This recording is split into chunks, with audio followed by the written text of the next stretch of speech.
প্রিয় শিক্ষার্থী বন্ধুরা, সবাই কেমন আছো? আশা করি ভালো আছো। আজকের আমাদের টেন্সের তৃতীয় টপিকস প্রেজেন্ট পারফেক্ট টেন্স। তো আশা করি পিছনের টেন্সগুলো তোমরা দেখেছো, তাই এখন কথা না বাড়িয়ে আমরা আমাদের সরাসরি তৃতীয় যে টপিক্সটা প্রেজেন্ট পারফেক্ট টেন্স নিয়ে আলোচনা চলে যাচ্ছি। প্রিয় শিক্ষার্থী বন্ধুরা, প্রেজেন্ট পারফেক্ট টেন্স আমরা কীভাবে কাকে প্রেজেন্ট পারফেক্ট টেন্স বলে? অর্থাৎ কোনো একটা কাজ এইমাত্র শেষ হয়েছে কিন্তু তার ফল এখনও বিদ্যমান, এই টেন্সটাকেই প্রেজেন্ট পারফেক্ট টেন্স হিসেবে পরিচয় করা যায় বা প্রেজেন্ট পারফেক্ট টেন্স বলা থাকে। প্রিয় শিক্ষার্থী বন্ধুরা, আমরা চিনব কীভাবে বাংলা একটা বাক্য দেখি প্রেজেন্ট পারফেক্ট টেন্সকে? কারণ আমি একেবারে সংক্ষিপ্ত একেবারে ছোট্ট করে বলে যাচ্ছি। বাংলা বাক্য দেখে চেনার উপায় হলো বাংলা ক্রিয়া শেষে ইয়াসি, ইয়াসো, ইয়াসেন। বাংলা ক্রিয়া শেষে আবার বলছি ইয়াসি, ইয়াসো, ইয়াসেন থাকবে। যেমন আমি বলি, আমি খাইয়াছি, তুমি খাইয়াছো, সে খাইয়াছেন। আমি দেখিয়াছি, তুমি দেখিয়াছো, সে দেখিয়াছেন। আমি পড়িয়াছি, তুমি পড়িয়াছো, সে পড়িয়াছেন। অর্থাৎ কাজটা এইমাত্র শেষ হয়েছে কিন্তু তার প্রভাব এখনও বিদ্যমান রয়েছে।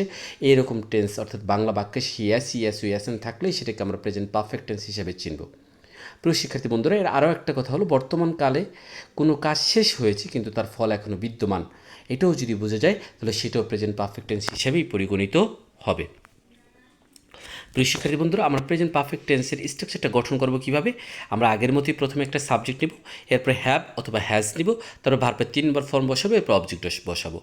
এখন তোমাদের যেমন আমি একটা বাক্য বলি, আই হ্যাভ ইটেন রাইস, আমি ভাত খেয়েছি। ইউ হ্যাভ ইটেন রাইস, তুমি ভাত খেয়েছো। আই হ্যাভ রিটেন এ বুক, আমি একটা বই লিখেছি। I have written a letter, আমি একটা চিঠি লিখেছি। হতে পারে এখানে আই সাবজেক্ট হিসেবে নিয়েছি, এরপরে হ্যাভ নিয়েছি, ভার্বের 3 নম্বর ফর্ম প্লাস অবজেক্ট বসিয়েছি। এখন তোমাদের মনের ভিতর প্রশ্ন আসতে পারে যে স্যার, এখানে সাবজেক্ট কী হিসেবে আমরা হ্যাভ বা হ্যাজ নিব?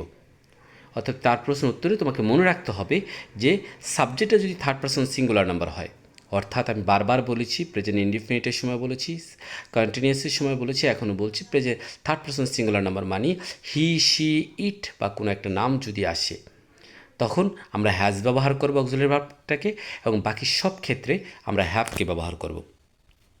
প্রিয় শিক্ষার্থী বন্ধুরা, তাহলে চলো আর কথা না বাড়িয়ে আমরা অনুসরণে চলে যাচ্ছি। আমি লিখছি আমি বই পড়িয়াছি। দেখো বাংলা বাক্যে সে আছি আছে, আর এসে দেখি চিনতে পেরে সেটা প্রেজেন্ট পারফেক্ট টেন্স। অতএব আই হ্যাভ রিড বুক, এখানে সাবজেক্ট আই, তাই তারপরে হ্যাভ বসেছে, আর রিড ভার্বের 3 নম্বর ফর্ম রিড, রিড, রিড তিনটা একই ফর্মে থাকার কারণে রিড বসেছে, বুক অবজেক্ট হিসেবে বসেছে। তুমি বই পড়িয়াছো, ইউ হ্যাভ রিড বুক, ঠিক একই রকম সাবজেক্ট ইউ, তাই তারপরে হ্যাভ বসেছে, আর ভার্বের 3 নম্বর ফর্ম রিড, রিডই বসেছে। সে বই পড়িয়াছে, শি হ্যাজ রিড বুক, এখানে দেখো subject third person singular number হওয়ার কারণে এখানে হ্যাজ বসেছে, আর ভার্বের 3 নম্বর ফর্মটা বসেছে।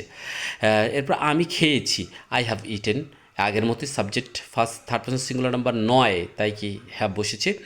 তুমি খেয়েছো, ইউ হ্যাভ ইটেন, একই রকম। সে খেয়েছে, শি হ্যাজ ইটেন। তাহলে আমাদের খেয়াল রাখতে হবে যে বাংলা বাক্যের শেষে ইয়াসি, ইয়াসো, ইয়াসেন দেখলেই আমরা প্রথমত একটা সাবজেক্ট নিব, এরপরে হ্যাভ অথবা হ্যাজ, যদি থার্ড পারসন সিঙ্গুলার নাম্বার হয় হ্যাজ নিব, আর বাকি সব ক্ষেত্রে হ্যাভ নিব। তারপর ভার্বের 3 নম্বর ফর্মটা বসিয়ে দিয়ে অবজেক্ট থাকলে অবজেক্টকে বসিয়ে দিব, তাহলে আমাদের হয়ে যাবে। প্রিয় শিক্ষার্থী বন্ধুরা, এবার তোমাদের পালা। চলো তোমরা, নিচে আমি 4টে বাক্য লিখে দিয়েছি।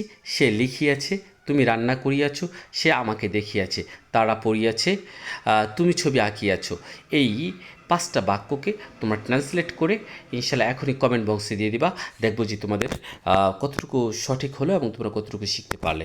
প্রিয় শিক্ষার্থী বন্ধুরা, please like, comment, share and subscribe my channel এর পরবর্তী ভিডিওগুলো পাওয়ার জন্য।